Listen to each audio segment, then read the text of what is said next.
कहानी को पूरा समझने के लिए कहानी का पहला पार्ट ज़रूर देखें। उसका लिंक मैं आप लोगों को डिस्क्रिप्शन बॉक्स में दे दूँगी और साथ में कमेंट बॉक्स में पिन भी कर दूँगी, तो आप वहाँ से भी जाकर देख सकते हैं। सुबह का समय था। एक कमरे के अंदर रुद्र एक्सरसाइज कर रहा था। उसकी बॉडी पसीने से भीग रखी थी। वो अपनी एक्सरसाइज खत्म कर लेने के बाद अपनी जगह से खड़ा होता है और टॉवेल से अपने पसीने को पोंछता है कि तभी उसके पास में रखा मोबाइल बजने लगता है। वो फ़ोन उठाता है। फ़ोन के दूसरी तरफ से एक आदमी की आवाज़ आती है। मैंने सुना रुद्र तुमने शादी कर ली है। रुद्र वापस से वर्कआउट करते हुए फ़ोन को स्पीकर पर करके जवाब देता है। हाँ बिल्कुल, मैंने शादी कर ली अपनी पसंद की लड़की से करण। बड़ी खुशी के साथ मानो वो सबको बता देना चाहता हो कि उसने गौरी से शादी कर ली है। फ़ोन पर मौजूद करण ज़ोर ज़ोर से हंसते हुए, तेरी पसंद की लड़की? क्या तुम ज़रा मुझे बताओगे? पिछले कई सालों से तो तुम यहाँ पर हमारे साथ आर्मी में था, तो तुझे लड़की कहाँ से पसंद आई? करण की हंसी ही बता रही थी, मानो वो रुद्र की बातों पर ज़रा भी यकीन नहीं करता। रुद्र पुशअप करते हुए स्ट्रेट फॉरवर्ड होकर जवाब देता है, वही लड़की जिसके मैं सपने देखा करता था और जिसे मैं पसंद करता था। फ़ोन पर करण जो हंस रहा था वो सीरियस आवाज़ में कहता है, कहीं वही लड़की तो नहीं जिसकी जान तूने 5 साल पहले बचाई थी? रुद्र बोला, पहली बार तुमने कोई सही जवाब दिया है। तू मेरी तारीफ कर रहा है कि बेइज्जती? ये सब छोड़, मुझे ये बताओ, जिस लड़की को तेरी मम्मी ने पसंद किया था तूने इसके साथ शादी क्यों नहीं की?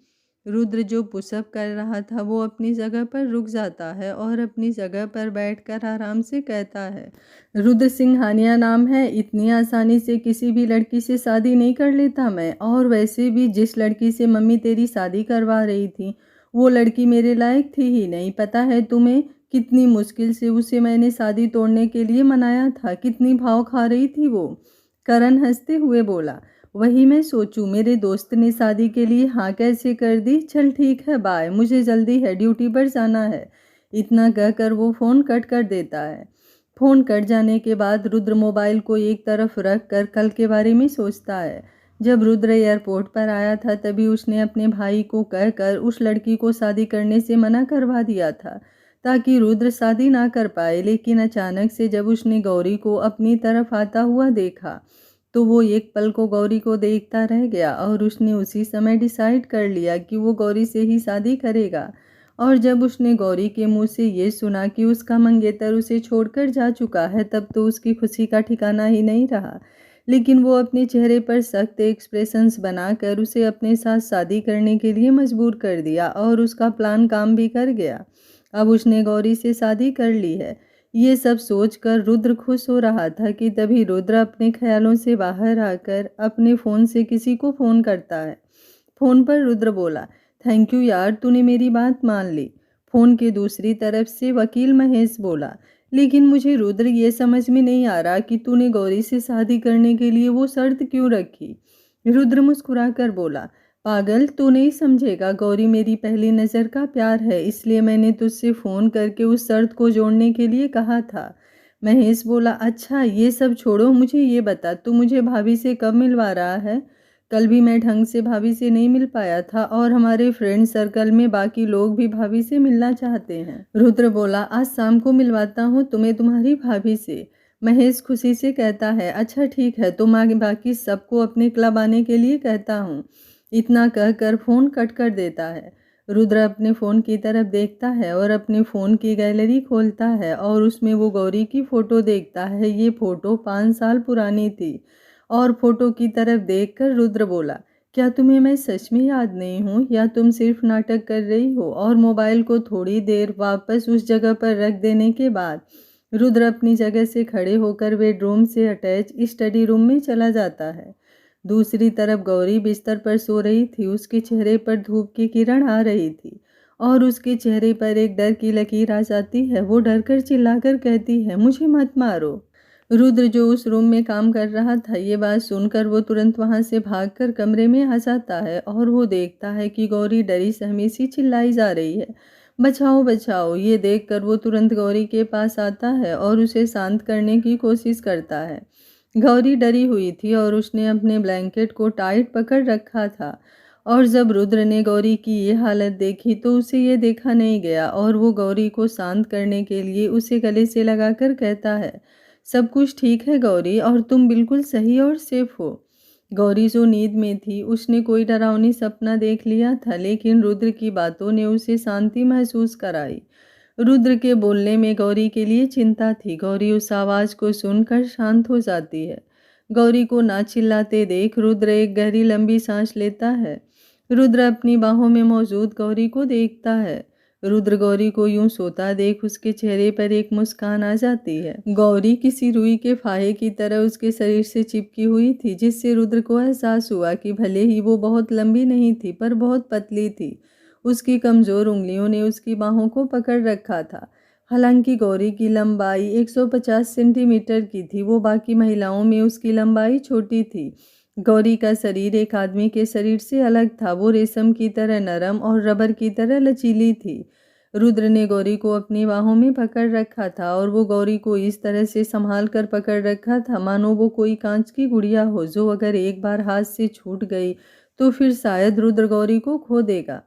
रुद्र गौरी को सोया हुआ देख रहा था। गौरी उसकी बाहों में थी। ये मंजर किसी खूबसूरत पेंटिंग की तरह लग रहा था। रुद्र गौरी को देख रहा था कि तभी उसने देखा कि गौरी आंखें खोल रही है। गौरी को आंखें खोलता देख रुद्र उसको आराम से बिस्तर पर लिटा देता है और वहां से दूर जाकर खड़ा हो जाता है और फिर अपने फ़ोन पर बात करने की नाटक करने लगता है। गौरी अपनी आंखें खोलकर अपने चारों तरफ देखती है तो वो देखती है कि वो एक सुरक्षित जगह पर है। सुरक्षित जगह पर होने के कारण वो एक लंबी गहरी सांस लेकर बोली, मुझे समझ नहीं आ रहा कि मैं कब इन सपनों से बाहर आऊंगी। इतना कहकर वो अपनी जगह से बिस्तर से उतर जाने के बाद उसकी नज़र रुद्र पर जाकर रुक जाती है और वो रुद्र की तरफ एक नज़र देखती है और रुद्र से कहती है, गुड मॉर्निंग। रुद्र गौरी की तरफ देखकर बोला, गुड मॉर्निंग, तुम जाकर नहा लो क्योंकि सुबह के 10 बज चुके हैं। गौरी रुद्र की ये बात सुनकर समय देखती है कि सुबह के 10 बज चुके हैं। गौरी अपने आप से कहती है, मैं इतनी देर तक कैसे सो सकती हूँ।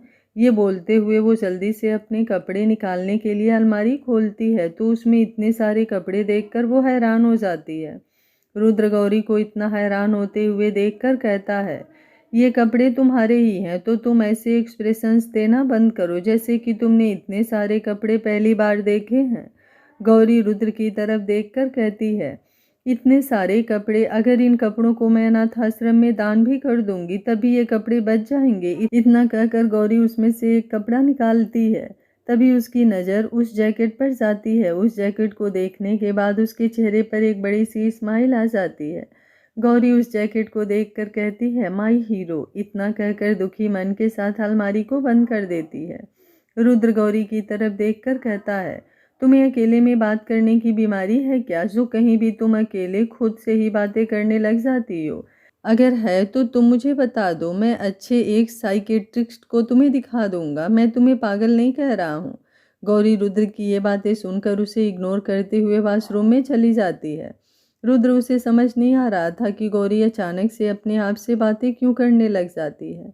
अपने ख्यालों से बाहर आकर वो उस कमरे से अटैच स्टडी रूम में चला जाता है। वॉशरूम में पहुंचकर गौरी देखती है। उसने देखा कि वहां का बाथरूम उसके पुराने घर के लिविंग रूम से भी बड़ा है। सिर्फ टब ही तैरने के लिए काफ़ी बड़ा है। हालांकि उसने शायद ही कभी बाथ टब का इस्तेमाल किया हो क्योंकि उसे इसकी आदत नहीं थी। उसने देखा कि नौकरानी ने पहले से ही टब के अंदर पानी भर दिया है जो अभी गर्म है और उसमें भाप निकल रही थी।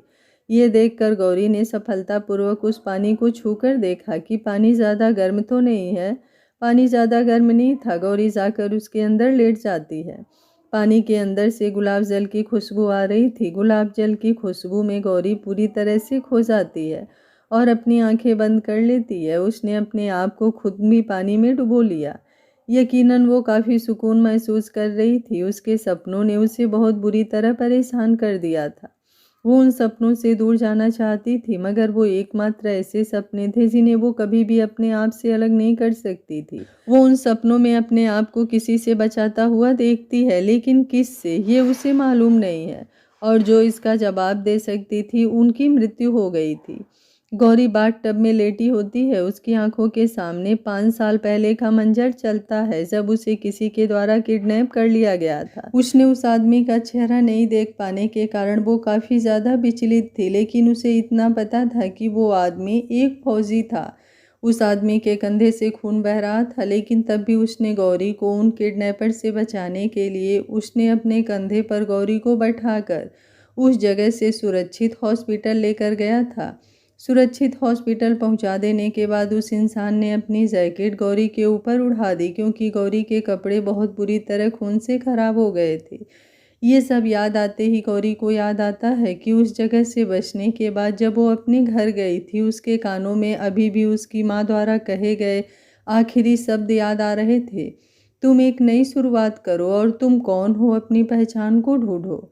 गौरी ने तब तक अपने आप को उस टब के अंदर रखा जब तक कि वो अपने शरीर को शून्य होता महसूस नहीं कर रही थी, और जैसे ही वो खड़ी हुई तो उसे अचानक से चक्कर आ गए और वो टब में ही गिर गई। पानी के छिटके की आवाज़ गूंजी। स्टडी रूम में मौजूद रुद्र ने जब वॉशरूम में किसी के गिरने की आवाज़ सुनी तो वो तुरंत भागकर वॉशरूम के बाहर खड़ा हो जाता है और कहता है, गौरी तुम ठीक तो हो ना। गौरी अपनी जगह से खड़ी होने की कोशिश करती है, लेकिन वो खड़ी नहीं हो पा रही थी। लेकिन अपने आप को संभालते हुए उसने धीरे से कहा, मैं ठीक हूँ। गौरी की आवाज़ सुनकर रुद्र को शांति मिलती है। गौरी अपने आप को संभाल कर जल्दी से अपनी ड्रेस चेंज करके वॉशरूम से बाहर आ जाती है। वो थोड़ा लड़खड़ा रही थी, उसके पाँव में चोट लग चुकी थी, लेकिन वो रुद्र से कुछ नहीं कहती है। रुद्र गौरी को वॉशरूम से बाहर निकलता देख उसे देखता ही रह जाता है। वो उस ड्रेस में काफ़ी ज़्यादा सुंदर लग रही थी। गर्म पानी से स्नान कर लेने के कारण गौरी की त्वचा गुलाबी हो गई थी और उसके सुडौल शरीर की रेखाएं उसे और भी स्पष्ट रूप से दिखाई दी। गौरी का चेहरा उस समय काफ़ी चमक रहा था और उसके अंदर से एक अच्छी सी खुशबू आ रही थी। ये शायद उस गुलाब जल के कारण थी। रुद्र का दिल तेजी से धड़कने लगा। उसने महसूस किया कि गौरी को देखने पर उसे एक अजीब सी बेचैनी ने चारों तरफ से घेर लिया था। वो एक पल को गौरी की सुंदरता में पूरी तरह से खो गया। गौरी रुद्र को यूं अपने आप को देखता देख के कहती है, तुम मुझे ऐसे क्यों देख रहे हो? रुद्र अपने ख्यालों से बाहर आकर गौरी की तरफ देखकर कहता है, नीचे चलकर ब्रेकफास्ट कर लो। गौरी बोली, ठीक है। रुद्र कमरे से बाहर चला जाता है। वो कमरे से बाहर आकर अपने आप से कहता है कि मैं अपना कंट्रोल कैसे खो सकता हूँ। गौरी के सामने आते ही मुझे अजीब सा महसूस क्यों होता है। यही सब सोचता सोचता वो वहाँ से चला जाता है। गौरी कमरे में है। वो लंगड़ा कर चल रही थी। अपने आप को जैसे तैसे संभालते हुए वो उस कमरे से बाहर आती है। नीचे डाइनिंग एरिया में पहुंचकर गौरी रुद्र को खाना खाने के लिए उसके पास जाकर बगल में बैठ जाती है। गौरी नाश्ते की तरफ देखती है। नाश्ते को देखकर उसकी आंखों से आंसू आने लगते हैं। आखिर कितने समय बाद उसने इतना अच्छा नाश्ता देखा है। गुंडों द्वारा गौरी को ढंग से नाश्ता भी नहीं दिया जा रहा था। रुद्र यूं गौरी को खाना देखकर रोता देख उसे समझ नहीं आ रहा था कि गौरी रो क्यों रही है। अगर उसे भूख लगी है तो वो खाना खा सकती है, उसे किसी ने मना नहीं किया है, लेकिन वो इस तरह से खाने को देखकर रोना नहीं चाहिए। गौरी अपने मन में बोली, मेरे पैर में बहुत तेज दर्द हो रहा है, मुझसे खड़ा भी नहीं हुआ जा रहा है, लगता है मेरे पैर में मोच आ गई है। मैंने ज़्यादा ध्यान नहीं दिया। यही सब सोच सोच कर उसकी आंखों से आंसू बह रहे थे, लेकिन गौरी ने ध्यान नहीं दिया कि उसकी आंखों से आंसू निकल रहे हैं, क्योंकि वो अपने ख्यालों में इतनी मग्न थी। रुद्र गौरी के नाश्ता देखकर रोते देख कहता है, तुम ये नाश्ता कर सकती हो, इसके लिए तुम्हें रोने की ज़रूरत नहीं है कि मैं तुम्हें नाश्ता करने से नहीं रोकने वाला। इतनी सी बात पर रोने की क्या ज़रूरत है? ये नाश्ता तुम्हारे लिए ही तो बनवाया गया है। गौरी रुद्र की ये बात सुनकर हैरानी से उसे देखकर कहती है, तुम्हें क्या लगता है कि मैं तुम्हारे इस नाश्ते को देखकर रो रही हूँ? तुम्हारे दिमाग में ये ख्याल भी कैसे आ सकता है? रुद्र बोला, तुम्हारी आंखों से आंसू क्यों निकल रहे हैं? नाश्ते को देखकर मुझे तो लग रहा है जैसे तुम्हें काफ़ी भूख लग रही है, लेकिन तुम तो मेरे सामने अपनी इज्जत बचाने के लिए खाना नहीं खा रही हो। तुम्हें लग रहा है कि तुम अपने तरीके से खाना खाओगी तो तुम्हारी बेइज्जती हो जाएगी। गौरी रुद्र के मुँह से ये सब सुनकर मन में कहती है, इस इंसान के दिमाग में ऐसे ख्याल आ कहाँ से जाते हैं? गौरी रुद्र से कहती है, तुम इतना ज़्यादा सोच कैसे लेते हो, मुझे समझ नहीं आता। रुद्र बोला, अगर तुम्हें भूख लग रही है तो तुम खा सकती हो। इतना कहकर अपनी जगह से खड़ा हो जाता है और कहता है, तुम्हें जैसा खाना खाना है तुम वैसे खाओ, लेकिन प्लीज़ तुम ऐसे रोना मत। इतना कहकर वो वहाँ से जाने लगता है। गौरी अपनी जगह से चिल्लाकर कहती है, मैं तुम्हारे खाने को देखकर नहीं रो रही हूँ। रुद्र पीछे से फिर चिल्लाकर कहता है, तुम आराम से खा सकती हो, मैं जा रहा हूँ। गौरी गुस्से में कहती है, मैं नहीं रो रही हूँ और इस खाने के लिए तो बिल्कुल भी नहीं। वो ये कई बार चिल्ला चिल्ला कर कह चुकी थी, लेकिन रुद्र उसकी बात नहीं मान रहा था। गौरी गुस्से में ही अपना खाना खाती है। खाना खा लेने के बाद जब वो खड़ी होती है तो उससे खड़ा नहीं हुआ जाता है। उसके पैर में दर्द होने लगता है तो वो वापस से अपनी जगह पर बैठ जाती है। गौरी वापस बैठकर अपनी किस्मत को कोस रही थी कि तभी उसने देखा कि पीछे से रुद्र आ रहा है। वो उससे मदद मांगना चाहती थी, लेकिन उसने कुछ नहीं कहा। उसने देखा कि रुद्र उसी के पास आ रहा है। रुद्र अपने कमरे से फर्स्ट एड बॉक्स लेकर गौरी के पास आ रहा था। गौरी के पास पहुंचकर वो ज़मीन पर बैठ जाता है और उसके पैर में लगी चोट को देखने लगता है।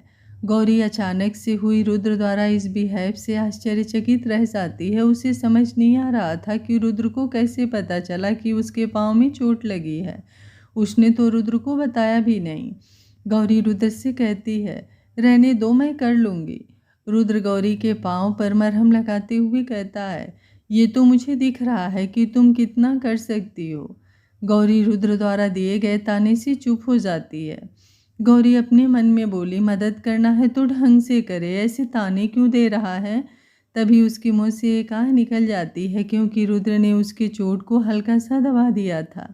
पट्टी करने की वजह से उसके चोट पर दर्द होता है। गौरी बोली, औच, कितना लग रहा है, तुम थोड़ा धीरे दवाई लगाओ, मेरे पाँव में दर्द हो रहा है। रुद्र अपनी बड़ी बड़ी आंखें करके गौरी की तरफ देखता है, मानो वो धमकी दे रहा है कि चुप रहो। गौरी रुद्र द्वारा घूरे जाने पर चुप हो जाती है। गौरी रुद्र को दवाई लगाते हुए देखती है। गौरी को रुद्र जाना पहचाना लग रहा था, पर क्यों वो उसे भी नहीं पता था। दवाई लगा देने के बाद रुद्र अपनी जगह से खड़ा होता है और गौरी की तरफ देखकर कहता है, तुमने बताया क्यों नहीं कि तुम्हारे पैर में चोट लगी है। गौरी किसी बच्चे की तरह नीचे सर झुका लेती है और धीरे से कहती है, मुझे लगा कि ये ज़्यादा नहीं लगी होगी। रुद्र बोला, वो तो दिख रहा है कितनी चोट लगी है कि नहीं। गौरी बोली, तुम्हें कैसे पता चला कि मेरे पैर में चोट लगी है। रुद्र बोला, तुम्हारी आंखों से जब गंगा जमुना बह रही थी तभी मैंने देखा कि तुम्हारा ध्यान तुम्हारी पाँव की तरफ है।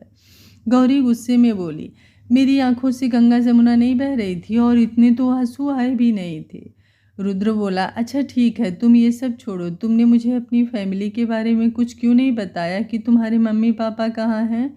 गौरी ये बात सुनकर थोड़ी घबरा जाती है और बात को घुमाने के लिए कहती है, मैंने नाश्ता कर लिया है। इतना कहकर वो अपनी जगह से खड़ी होती है, लेकिन पाँव में चोट लगे होने के कारण वो लड़खड़ाकर गिरने ही वाली थी कि रुद्र ने उसे संभाल लिया। रुद्र बोला, तुम चुपचाप से चलकर रूम में आराम करो। इतना कहकर गौरी को अपनी गोद में उठा लेता है। गौरी बोली, मुझे नीचे उतारो, मैं एकदम ठीक हूँ। इतना कहकर वो जिद करने लगती है। रुद्र बिना गौरी को जवाब दिए उसे कमरे में ले जाता है। कमरे में ले जाने के बाद वो गौरी को बिस्तर पर बैठा देता है और कहता है, चुपचाप से तुम इधर बैठो। और इतना कहकर साइड में रखे मोबाइल की तरफ इशारा करके कहता है, अगर तुम्हें किसी चीज़ की ज़रूरत हुई तो तुम इससे फ़ोन करके नौकर में से किसी को भी बुला लेना और यहाँ से उठने की ज़रूरत नहीं है तुम्हें। इतना कहकर रुद्र अपनी गुस्से भरी नज़रों से गौरी की तरफ देखता है, मानो धमकी दे रहा हो कि मेरी बात चुपचाप मान लो। गौरी किसी भीगी बिल्ली की तरह सर हाँ में हिला देती है। रुद्र वहाँ से जाते हुए कहता है, मैंने तुम्हारे फ़ोन में अपना नंबर सेव कर दिया है, अगर तुम्हें मेरी ज़रूरत पड़े तो फ़ोन करके बुला लेना, और अभी मैं कंपनी जा रहा हूँ। इतना कहकर वो वहाँ से चला जाता है। गौरी रुद्र को जाते हुए देखती है। उसे पता नहीं क्यों लग रहा था जैसे वो रुद्र को पहले से जानती है, लेकिन वो ज़्यादा ध्यान ना देकर अपना मोबाइल ढूंढने लगती है। मोबाइल को उठाकर गौरी उसमें जल्दी से अपना फेसबुक अकाउंट लॉगिन करती है और उसमें से किसी की आईडी ढूंढने लगती है। वो आईडी मिल जाने के बाद वो उस पर मैसेज करती है। आईडी का नाम धीरज था। मैसेज कुछ इस प्रकार से था। गौरी बोली, धीरज अभी तुम कहाँ हो? दूसरी तरफ से धीरज का रिप्लाई आता है, अभी मैं मुंबई में हूँ। क्या तुम मेरा एक काम कर सकते हो? हाँ बोलो, मैं तुमसे मिलना चाहती हूँ। ठीक है, मैं तुम्हें एड्रेस भेज दे रही हूँ, तुम मुझे 2 बजे तक उस जगह पर मिलना, मुझे तुमसे कुछ ज़रूरी काम है। धीरज बोला, ठीक है। गौरी अपने मोबाइल में टाइम देखती है तो 11 बज रहे थे। दूसरी तरफ एक बड़ी सी कंपनी के अंदर, उस कंपनी के बाहर सिंघानिया कॉरपोरेशन लिखा हुआ था। वो कंपनी इतनी ज़्यादा बड़ी थी कि वो कंपनी आंखों में पूरी तरह से समा भी नहीं पा रही थी। सिंघानिया कॉरपोरेशन के एक केबिन के अंदर रुद्र और केशव आमने सामने बैठे हुए थे और वहाँ पर शायद वो किसी चीज़ के बारे में डिस्कशन कर रहे थे। रुद्र ठीक है कहकर अपनी जगह से खड़े हो जाता है और सामने खड़े आदमी से हाथ मिलाता है। थोड़ी देर बात कर लेने के बाद वो आदमी वहाँ से चला जाता है। रुद्र केशव की तरफ देखकर कहता है, इनके साथ पार्टनरशिप करके हमारी कंपनी को फ़ायदा होगा तो तुम कॉन्ट्रैक्ट तैयार करवा लो। केशव बोला, ठीक है भाई। इतना कहकर केशव कुछ सोचने लगता है। रुद्र केशव को यूं सोचता देख कहता है, कुछ पूछना है? केशव एक ही सांस में फटाफट बोल देता है, मम्मी पूछ रही थी कि आप भाभी को लेकर घर पर कब आ रहे हैं, क्योंकि वो अपनी बहू से मिलना चाहती हैं। रुद्र, अभी उसके पैर में चोट लगी है तो वो नहीं आ सकती है। केशव भाई की ये बात सुनकर मन में कहता है, मुझे ऐसा क्यों लग रहा है मेरे भाई जोरू के गुलाम हो गए हैं। भाई किसी का पक्ष ले रहे हैं। मुझे मेरी आंखों पर यकीन नहीं हो रहा है। और भाई ने भाभी से शादी भी अपनी मर्जी से की है। इसके लिए ना जाने मुझे कितने पापड़ बेलने पड़े थे। भाई की जिससे शादी होने वाली थी उसे कितनी मुश्किल से मनाया था मैंने कि वो शादी ना करे। उसके बदले मुझे उसे मेरा फेवरेट फार्म हाउस भी देना पड़ा था। उन्हीं सब ख्यालों में होता है कि तभी उसे रुद्र की आवाज़ आती है और वो अपने ख्यालों से बाहर आता है। रुद्र अपनी जगह पर बैठकर एक फाइल उठाता है और कहता है, नेक्स्ट मीटिंग कब है? केशव बोला, भाई वो एक होटल में है तो हमें उस जगह पर जाना होगा। इतना कहकर अपनी वॉच में टाइम देखकर कहता है, भाई 1 बज रहे हैं तो हमें 2 बजे तक वहाँ पर पहुँच जाना होगा। रुद्र शांति के साथ अपनी जगह से खड़ा होता है और कहता है, तुम चलो मैं भी आ रहा हूँ। केशव चुपचाप से केबिन से बाहर चला जाता है। रुद्र अपने फ़ोन में से किसी को फ़ोन करता है। बात कर लेने के बाद वो वापस से किसी को फ़ोन करता है। दूसरी तरफ से फ़ोन उठा लिया जाता है।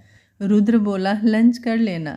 फ़ोन पर गौरी होती है, तुम मुझे नहीं बताओगे तो क्या मैं लंच नहीं करूँगी? और मैं अभी सो रही थी, तुमने मुझे डिस्टर्ब किया। रुद्र अपनी बाहें सिकुड़ाकर कहता है, तुम कुछ ज़्यादा ही आराम नहीं कर रही हो? मानो कि जैसे तुम कई दिनों से सो नहीं पाई हो और तुम्हें काफ़ी समय तक अच्छी लाइफ स्टाइल से दूर रखा गया हो। फ़ोन पर गौरी ये सब सुनकर एक पल को शांत हो जाती है और फिर धीरे से कहती है, ऐसी कोई बात नहीं है, बस मैं थक गई थी और मैं खाना खा लूँगी। इतना कहकर वो तुरंत फ़ोन रख देती है। रुद्र अपने फ़ोन की तरफ देखकर बटलर को फ़ोन करता है और कहता है कि गौरी को याद से लंच दे देना और ये ध्यान रखना कि वो लंच कर ले। इतना कहकर फ़ोन रख देता है, क्योंकि सुबह उसने देखा था गौरी ने ज़्यादा खाना नहीं खाया था। उसे गौरी पर कुछ शक हो रहा था, लेकिन वो गौरी पर शक नहीं करना चाहता था। इसलिए वो अपनी और गौरी के रिश्ते में शक पनपने नहीं देना चाहता था। अपने ख्यालों से बाहर आकर वो वहाँ से चला जाता है। दूसरी तरफ फ़ोन कट जाने के बाद गौरी मोबाइल की तरफ देखती है और कहती है, मेरे बिना कुछ कहे तुम कैसे सब कुछ जान जाते हो? सही कह रहे थे, वैसे काफ़ी समय हो गया था मुझे चैन की नींद सोए, क्योंकि जब भी मैं सोती थी मेरे सामने वो डरावना मंजर चलने लगता था। लेकिन अब सब कुछ ठीक हो चुका है, बस मुझे अपने प्लान पर फोकस करना है। इतना कहकर वो अपनी जगह से खड़ी हो जाती है। तभी उस कमरे में नौकर आते हैं और उनके हाथ में खाना होता है और वो गौरी के पास जाकर कहते हैं, मैम साहब आप लंच कर लीजिए। गौरी पहले तो उस खाने को देखकर मुंह बनाती है, लेकिन उसमें से थोड़ा सा लेकर खा लेती है और उसके बाद कहती है, मैं थोड़ी देर आराम करना चाहती हूँ तो आप लोग मेरे कमरे में मत आना। नौकर हाँ में सिर हिला देते हैं और वहाँ से चली जाती है। गौरी नौकर के जाने के बाद अपनी जगह से खड़ी होती है। उसके पाँव का दर्द कम हो चुका था। रुद्र द्वारा लाई गई दवाई ने जल्दी से अपना काम किया था। ये नहीं था कि गौरी के पाँव में दर्द नहीं हो रहा था, उसके पाँव में दर्द हो रहा था, लेकिन जितना सुबह हद से ज़्यादा हो रहा था उतना नहीं हो रहा था। उसके पाँव में नॉर्मल दर्द हो रहा था। ये नहीं था कि गौरी के पाँव में दर्द नहीं हो रहा था, उसके पाँव में दर्द हो रहा था, लेकिन जितना सुबह हद से ज़्यादा हो रहा था उतना नहीं हो रहा था। उसके पाँव में नॉर्मल दर्द हो रहा था, लेकिन वो इतनी काबिल थी कि वो अपनी जगह से चल सके। गौरी अपनी जगह से खड़ी होकर खिड़की के पास आती है और वो देखती है कि अगर वो यहाँ से उतरेगी तो पक्का उसकी हड्डियाँ टूट जाएगी। तो वो कुछ सोचकर अपना प्लान कैंसिल कर देती है और गेट के पास जाती है और गेट के बाहर झांक कर देखती है कि वहाँ पर आसपास कोई नौकर तो नहीं है। तो वो देखती है कि वहाँ पर कोई भी नौकर नहीं है, तो वो धीरे से वहाँ से निकल जाती है। गौरी घर से निकलकर सीधे धीरज द्वारा भेजे गए पते पर जाती है।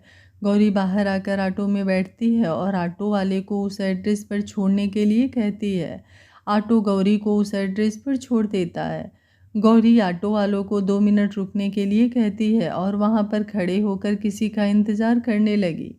तभी उसकी नज़र एक आदमी पर जाकर रुक जाती है और गौरी उस आदमी की तरफ देखकर अपना हाथ हिलाकर कहती है, धीरज इधर। गौरी जिस दिशा में देख रही थी उस दिशा में एक आदमी खड़ा था जिसकी उम्र रुद्र के बराबर थी। वो आदमी गौरी के पास आता है। गौरी के पास आकर धीरज कहता है, यहाँ पर क्या कर रही हो, अंदर चलो।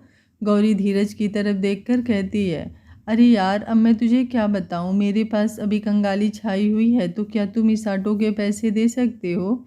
धीरज मुस्कुराकर कहता है, तेरी नौटंकी और तू। इतना कहकर वो ऑटो वाले को पैसे दे देता है। गौरी धीरज की तरफ देखकर कहती है, काफ़ी समय हो गया तुमसे मिले। धीरज मजाक करते हुए कहता है, मुझे लगता है ना तुमने यहाँ पर मुझे पैसे देने के लिए बुलाया था। गौरी मुस्कुराकर कहती है, अगर तुझे यही समझना है तो समझ ले। इतना कहकर गौरी अंदर जाने लगती है। धीरज गौरी के पीछे पीछे अंदर आता है। अंदर पहुंचकर वो देखता है कि गौरी एक जगह पर जाकर बैठ गई, तो वो चुपचाप से गौरी के सामने वाली जगह पर जाकर बैठ जाता है। गौरी धीरज की तरफ देखकर कहती है, मुझे तेरी ज़रूरत है। धीरज बोला, किस काम में मेरी ज़रूरत है। गौरी बोली, ऐसा है कि तुझे तो पता है 5 साल पहले मुझे किसी ने किडनैप किया था, लेकिन उस जगह से भी मैं बच गई थी। और अभी कुछ महीने पहले हॉस्टल में आग लगी थी, इतना तो तुम्हें पता होगा। धीरज हाँ में सिर हिला देता है और कहता है, लेकिन सबने तो कहा था कि तुम मर गई हो। गौरी अपनी बात को कंटिन्यू करके कहती है, हाँ सबने यही कहा था कि मैं मर गई हूँ, लेकिन वो आग मुझे मारने के लिए ही लगाई गई थी। धीरज बोला, तुम क्या बोल रही हो, मुझे कुछ समझ नहीं आ रहा।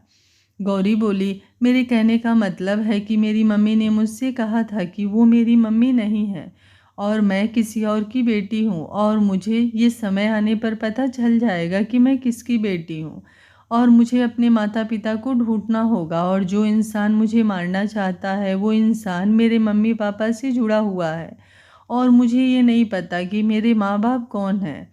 इतना कहकर वो उम्मीद भरी नज़रों से धीरज की तरफ देखती है। धीरज बोला, मैं अपनी तरफ से पूरी कोशिश करूंगा कि तुम्हारी मम्मी पापा को ढूंढ सकूं, लेकिन तुम जिंदा कैसे बच गई। गौरी उसे सारी बात बताती है, लेकिन ये बात नहीं बताती कि उसने किसी से शादी कर ली है। धीरज कहता है, ठीक है, लेकिन तुम अभी रुकी कहाँ हो। गौरी बोली, तुम मेरी चिंता मत करो, मैं एक सुरक्षित जगह पर हूँ, तुम मेरे लिए कैसे भी करके एक नौकरी का इंतज़ाम कर दो। धीरज कुछ सोचकर कहता है, ठीक है। गौरी के चेहरे पर एक स्माइल आ जाती है और धीरज की तरफ देखकर कहती है, मुझे पता था तू मेरा काम ज़रूर करेगा, आखिर तू मेरे बचपन का दोस्त है। इतना कहकर धीरज के साथ हाई फाई करती है। धीरज मुस्कुराकर कहता है, अच्छा ठीक है, चलो तुम कुछ ऑर्डर करो अपने लिए। गौरी बोली, देख धीरज, मेरे पास कंगाली छाई हुई है, मैंने अभी कुछ देर पहले ही तुझे बताया था, लेकिन तब भी तू मुझसे पूछ रहा है कि मैं कुछ ऑर्डर करूं। अगर तेरे पास ज़्यादा पैसे हो रहे हैं तो मैं तैयार हूँ। इतना कहकर वो हंसने लगती है। धीरज बोला, मैं एक अच्छी पोस्ट पर हूँ और मैं इतना कमा लेता हूँ कि तुम्हारी ख्वाहिशें पूरी कर सकूँ। गौरी मुस्कुराकर कहती है, अच्छा ठीक है, चल वैसे भी मुझे बहुत भूख लग रही है। इतना कहकर वो मेन्यू को उठाती है और उसमें से 2-3 डिश ऑर्डर करती है और धीरज की तरफ देखकर कहती है, तुम्हारे लिए क्या ऑर्डर करूं? धीरज बोला, तुम्हें तो पता है मुझे क्या पसंद है। गौरी बोली, हाँ मुझे पता है तुम्हें क्या पसंद है। इतना कहकर धीरज की पसंद का खाना ऑर्डर कर देती है। थोड़ी देर में वेटर उन लोगों का ऑर्डर लेकर उसके सामने आकर रख देता है। गौरी खुशी खुशी अपने खाने की तरफ देखती है और कहती है, तुझे पता है मैंने सबसे ज़्यादा खाने को मिस किया, क्योंकि जिन लोगों ने मुझे किडनैप किया था वो मुझे बिल्कुल भी अच्छा खाना नहीं देते थे। इतना कहकर उसने अपना खाना खाने लगा।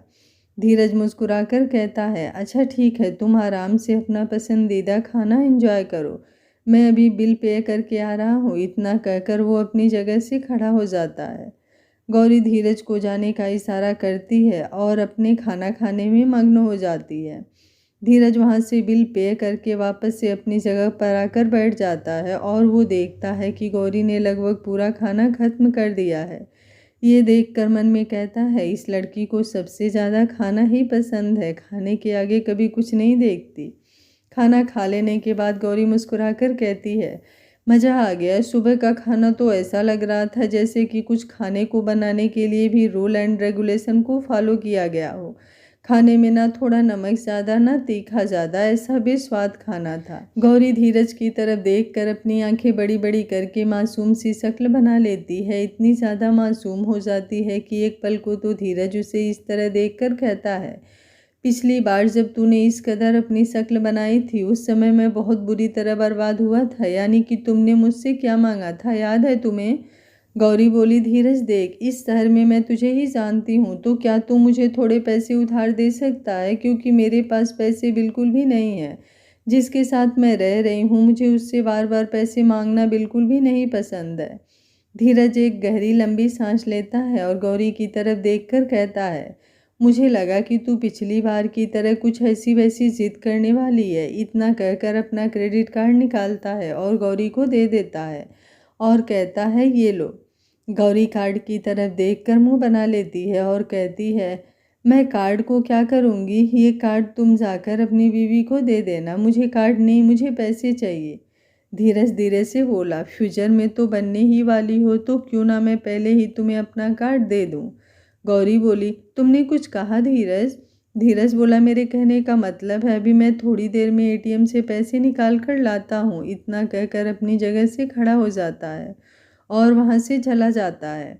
गौरी धीरज को जाते हुए देखकर कहती है, एक तुझ पर ही भरोसा कर सकती हूँ मैं, लेकिन जल्द से जल्द मुझे अपने मम्मी पापा के बारे में पता लगाना होगा। इन्हीं सब ख्यालों में उलझी होती है कि तभी वो दिखती है कि धीरज उसके पास आकर खड़ा हो गया है। धीरज अपने हाथ में लिए पैसे गौरी को देता है और कहता है, इतना काफ़ी है कि और चाहिए? गौरी धीरज से पैसे लेकर उसे थैंक यू कहकर बोली, मैं तुझे जल्दी पैसे लौटा दूंगी। धीरज कुछ सोचकर कहता है, पैसे वापस करने की कोई ज़रूरत नहीं है और वैसे भी तू तो मेरी दोस्त है।